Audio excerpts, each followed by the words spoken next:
Don't be alarmed. It's supposed to happen like this. I know you may be frightened, a little confused, but just sit back, breathe through your mouth, and let it happen. Today I'm going to show you the Midland MXT275 15-watt GMRS radio. The Midland MXT275 costs $149. Affiliate links below. And Midland did send me this radio at no cost so that I could share it with you, my favorite viewer. I'm going to go over all the features, the strengths, the weaknesses.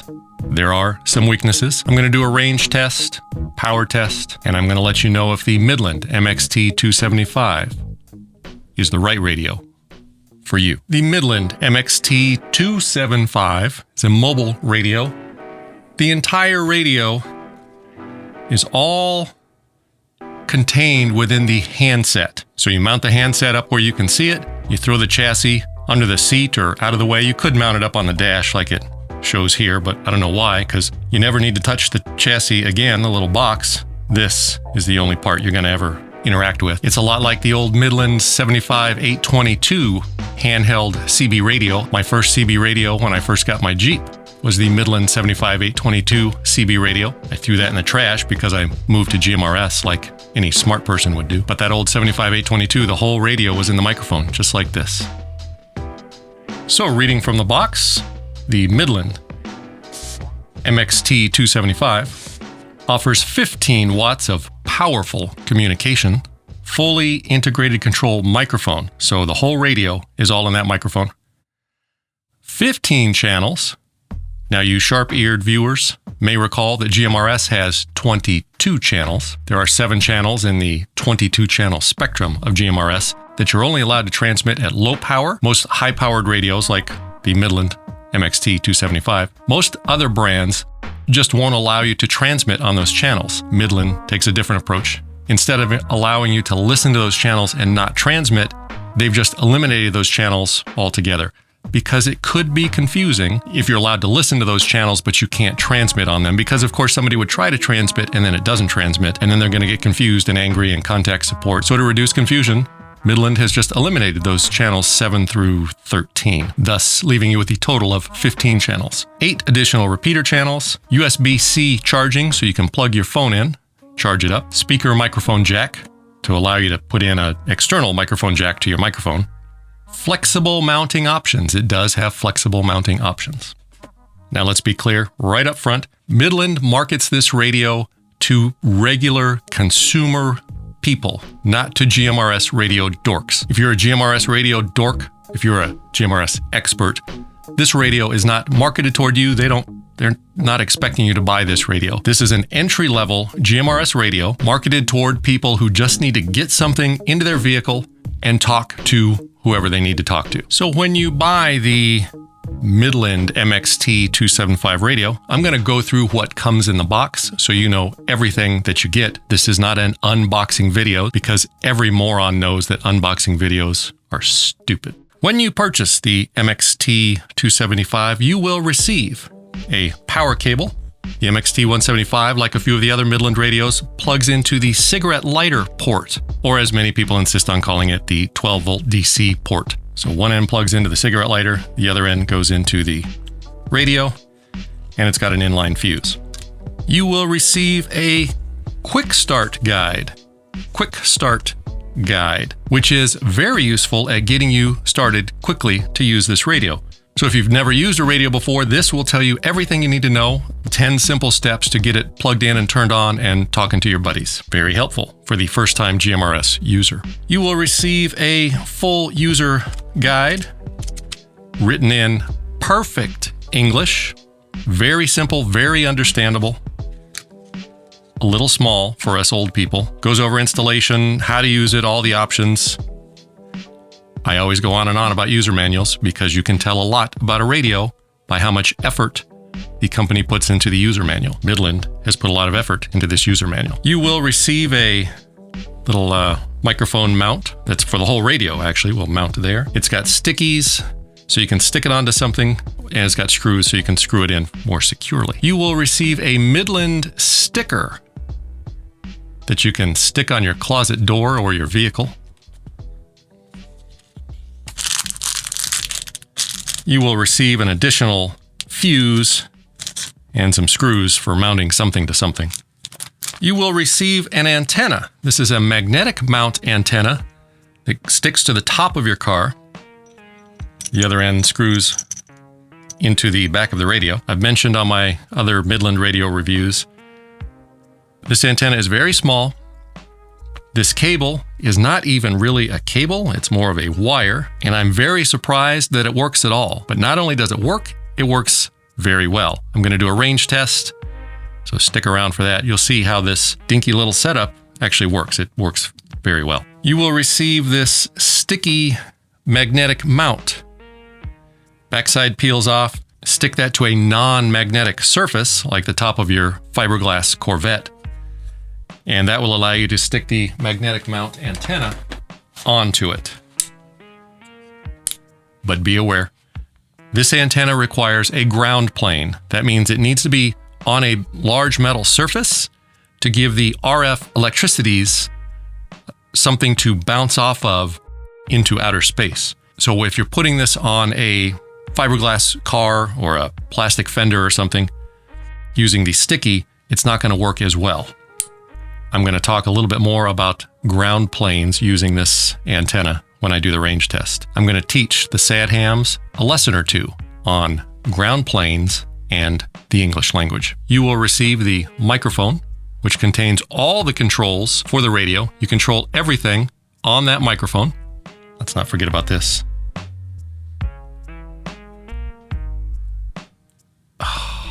And you will receive the radio itself, which is not very exciting because the exciting part is the microphone. On the radio, there's a jack to plug in the microphone. You've got a USB-C charging port to charge your phone up with. Comes with this dust cover, which just like the other Midland radio with this USB-C charger, this will be lost within 10 seconds of unplugging it. On the back, you've got your SO239 hole for plugging your antenna into. It's got the wire, which plugs into the power cord, the other end of which goes into your cigarette lighter hole. And you've got a plug for an external speaker. It comes on this mount, which is actually pretty slick. Once you figure out how to use it, that allows you to easily remove the radio from its mount. So you mount this to whatever you want it mounted on, and then this can easily be removed once you read the instructions.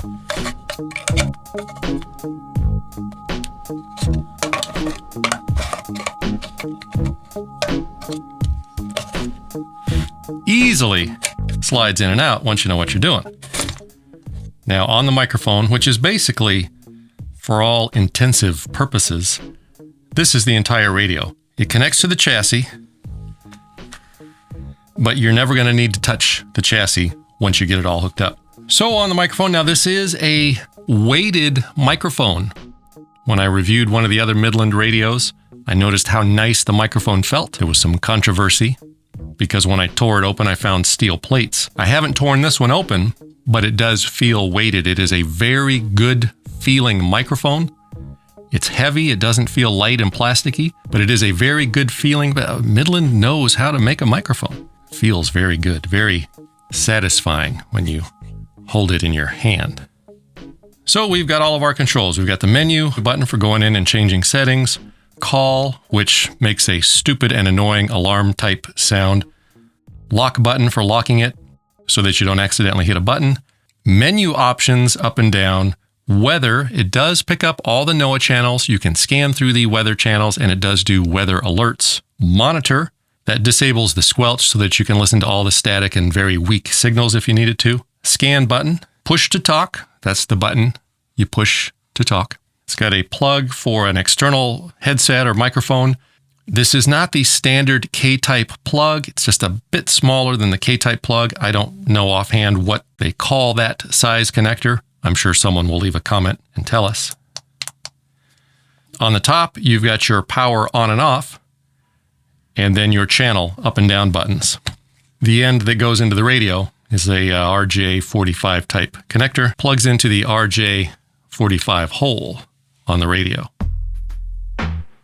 So I have the radio connected to my Jackery 1000 solar backup battery system. So the Jackery 1000 is providing the electrical energy. So let's turn it on. And first thing I noticed about this radio out of the box is that the speaker on the chassis is very, very, very loud. It also has a speaker in the microphone, and you can switch in the menu settings. You can turn on just the speaker in the chassis, just the speaker in the microphone, or both. They are both very loud, very well suited for being in the vehicle, not very well suited for testing in the kitchen when your wife is in the other room trying to watch her stories. The screen is, it's about that big. I don't have my tape measure, so you're just going to have to take my word for it that it's about that big. It's very bright, very easy to read, and you can customize the colors in the menu settings. It's got several different colors to choose from. It does have a Roger beep, a very handsome sounding Roger beep. This radio is repeater capable. It does do split tones, but in order to use repeaters, you have to go into the menus, into the repeater option menu setting, and turn that option on. I had a gripe about that at first, but then, upon reflection, I recalled what I said about this radio being marketed to regular consumers, people who just want a radio to talk to their friends in the other car when they're traveling or whatever. Most of them probably won't need to use repeaters, so it actually makes sense for Midland to help keep it simple by just not having those options available to make it less confusing for the average normal person using this radio. If you decide that you need to use a repeater, you just go in and turn the option on. So it does do repeaters, it does do split tones, it does not do multiple repeaters on the same frequency with different tones. Again, that's something a little more advanced that people using this radio probably don't even understand what that means. If you're watching this video and you don't understand what that means, that's okay. You are who should be buying this radio. My biggest gripe with this radio is that it is narrow band only. And what that means is I really should make a video explaining the difference between narrow band and wide band. Some radios are narrow band, some radios are wide band. Most radios are wide band. You can talk to each other. If one is narrow band, the other's wide band, you can still talk to any other GMRS radio. But in some cases, when you're transmitting on a narrow band radio to a wide band radio, the volume may be, in some cases, low. Bottom line is, narrowband may sound quieter when somebody is listening on a wideband radio. Now, the big thing that most people want to know is, how far can I talk? This is a 15-watt radio, so the answer is you can talk pretty far. But it does come with this, I think I measured it 6.5 inches from the base antenna with this skinny little wire. And when I've done reviews of the other Midland low-cost radios, many of the experts said that wire will never work. I was a little bit doubtful of how well this antenna would work with the wire. So let's just test it and see how far we can talk on it. Now, as I mentioned before, you do need a ground plane for this antenna to work optimally. So normally what you do is stick it on the roof of your car in the middle, or as close to the middle as you can get. And the whole metal surface of the roof of the car will act as the ground plane, thusly reflecting the RF electricities off of the metal of the roof of the car and up into outer space. I do not have a metal car in my studio, so what I'm going to do instead is the old pie pan trick. This is a pie pan for pie or cookies or whatever. It is metal, so what I'll do is place the antenna on the metal pie pan, and that will act as the ground plane. Now, I did this in a previous video, and many sad hams, as well as helpful happy hams alike, left comments pointing out, oh, it's funny how you can tell the difference between a sad ham and a happy ham just by the way they word their comment. They pointed out that the ground plane surface for the frequency that GMRS is on needs to be 6 or 8 inches around the antenna, or it won't work. And when I placed the antenna on the pie pan in my previous video, I didn't place it exactly in the center, which means it was less than 6 or 8 inches on one side and more on the other. And they, oh my God, you'd think their heads were going to explode, saying it's not going to work because it doesn't have a perfect ground plane. So what I did, I measured exactly, painstakingly, so that I knew where the exact center of the ground plane would be, so that I could very carefully place the antenna exactly in the center so that I would have the perfect ground plane, because all the SAD hams pointed out that if it doesn't have a good ground plane, it won't work, will not work. So I know the center of the ground plane,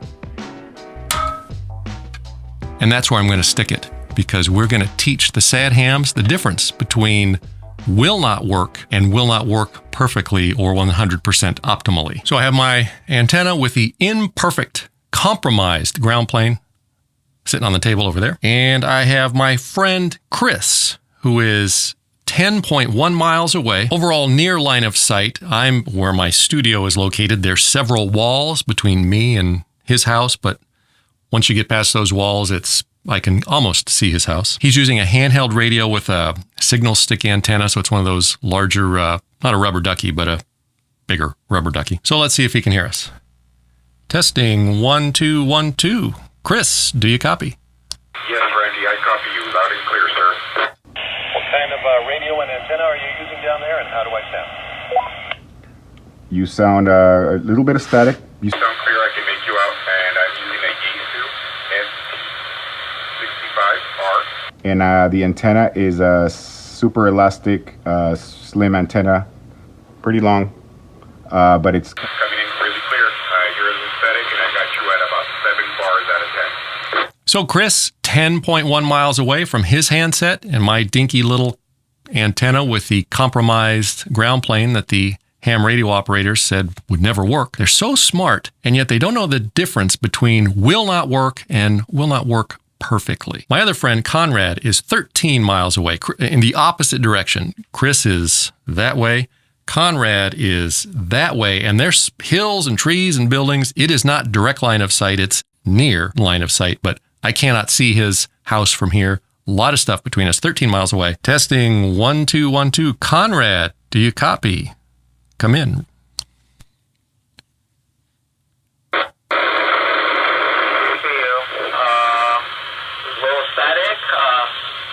But you're completely readable. So we've got Chris, 10 miles one direction, Conrad, 13 miles the other direction on the little compromised little antenna and the compromised ground plane that the experts said will not work. So now we're going to go even further. There is a repeater that is 30 miles from my house. It's direct line of sight. It's across the valley. Setting up the repeater on the microphone was pretty easy. The only thing that complicated it a little is that to get the codes, you have to translate the codes, the PL tones. You have to go into the manual and look up the conversion chart to get the PL code number that you put into the radio. You can't put the whole number in, so there's this conversion chart. It took a minute. So it was easy to set the repeater up. So now I just go to that channel. All right, so I'm on the right repeater channel, and I'm just going to key up, transmit to the repeater. If I'm able to reach the repeater, we'll see a little tone. We'll hear a tone. We call that a kickback or a kerchunk. So let's try that.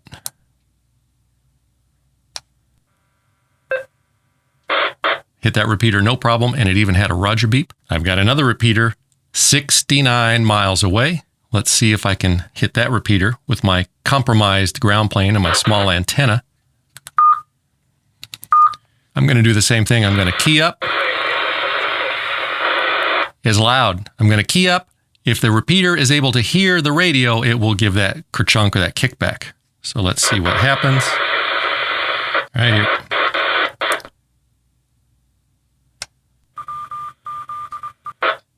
So I hit it. It responded back with its ID code. Now you will notice that I kerchunked those repeaters. Kerchunked. Now, the sad hams of the group will no doubt leave a comment that kerchunking is very bad. Well, I kerchunked both of those repeaters. My radio didn't blow up. Neither of the two repeaters blew up, although the repeater owners may consider that rude. So the range right out of the box, even with the, not only was the ground plane compromised, but I've still got the coil. Oh, the other experts, coiled cable. Many experts will tell you that if you coil up the cable or the wire that it won't work. Well, it works pretty darn good. No doubt it will work better if you don't coil it, although some say it doesn't make a difference. With it coiled up when I was doing my testing, it did warm up slightly, barely to the touch. I could feel some warmth on the cable. Some experts have also left comments on some of my other videos that coiling up the cable not only will make it not work, but it will start a fire. Well, I did feel a slight bit of warmth, sort of, which means I'm losing some of that energy through the cable that should be spitting out the top of the antenna. Some people really need to understand the difference between will not work perfectly and will not work at all, because it still works pretty good, even with the coiled antenna and even on the compromised, imperfect ground plane. Now, the box says that this radio outputs 15 watts of power. And as you probably know, many radio manufacturers are notorious for saying one thing and delivering another. So I have my handy dandy little SWR and power meter. So let's see just how much power this thing is putting out. This is the best little SWR and power meter that I've ever used. It's like $40. I'll put an affiliate link below. Channel 16, the official off-roading channel. And let's see what kind of power we get.